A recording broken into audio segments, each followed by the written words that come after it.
All right, this is our third of three videos on seminary credit requirement. Just to kind of catch us all up, there's a reading requirement, an attendance requirement, and an assessment requirement. And two of the three have changed for this coming school year. We should probably show you where we're at that describes these changes. This is just on the church's website. It's the church's seminary website. If you were to just go to churchofjesuschrist.org, you can actually click on seminary and it'll take you here. And there's right on the front page is the seminary credit requirements. If you go here, it actually lays out all the changes that we've been discussing. But we want to talk about the learning assessment. Okay. Brother Webb said that the learning assessment will move from an individual assessment to a group review. And this is kind of a big deal. It used to be, it was this bubble sheet Scantron. It was very test-like. And I don't know about you, how awesome were assessment days for you as a teacher? They were horrible.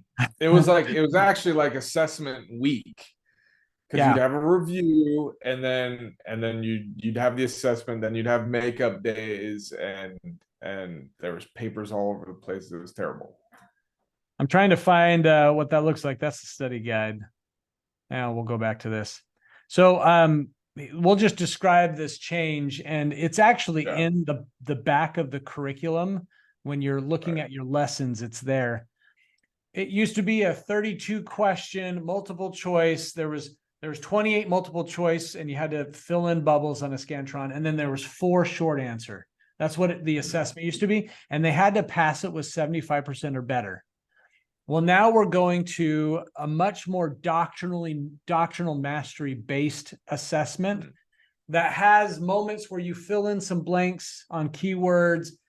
You're allowed to actually use your scriptures, and it's actually done as a group collaborative project and not necessarily something you have to regurgitate the information on your own.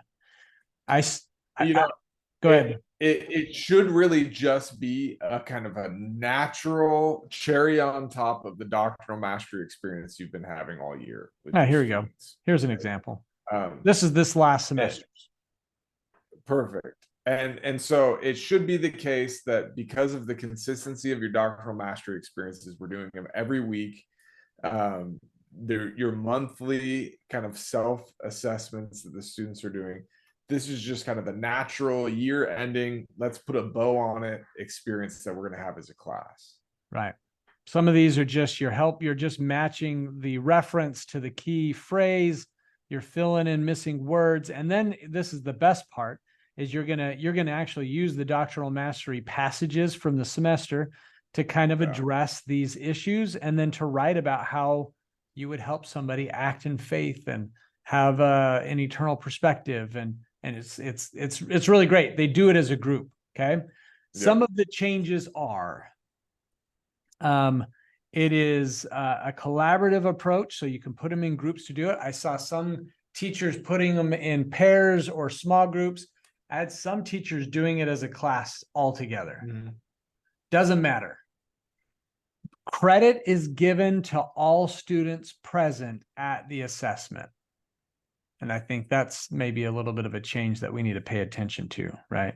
Right. You record 100% in WISE. Okay, that's all you do. If they were there and they did the assessment together with the group, 100%.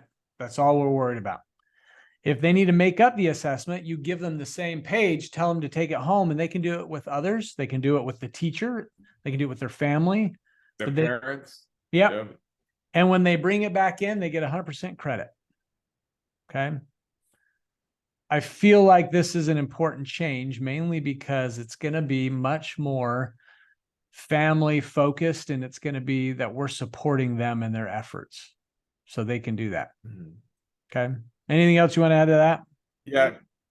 Yeah. Just to me, it feels closer to what they've always said the purpose of the assessment has been. And it's, again, I'm probably say it a number of times in these videos. It's just one more tool that we have to invite them to come into Christ. And there's all kinds of ways that you can approach an experience like this. But if you're to do it prayerfully, if you're to do it with the Spirit, know that you're trying to invite them to come into Christ. They can absolutely have an experience that day that's going to help them as they go to school or as they go home or whatever it might be. And so as we approach it that way, it's going to become effective. Right. Right. These are meant to be student focused, right? Scripture based and Christ centered, even the assessment. So make sure that we are keeping the objective and how we're doing things as the reason why we do what we do, especially with something like the assessment. Okay.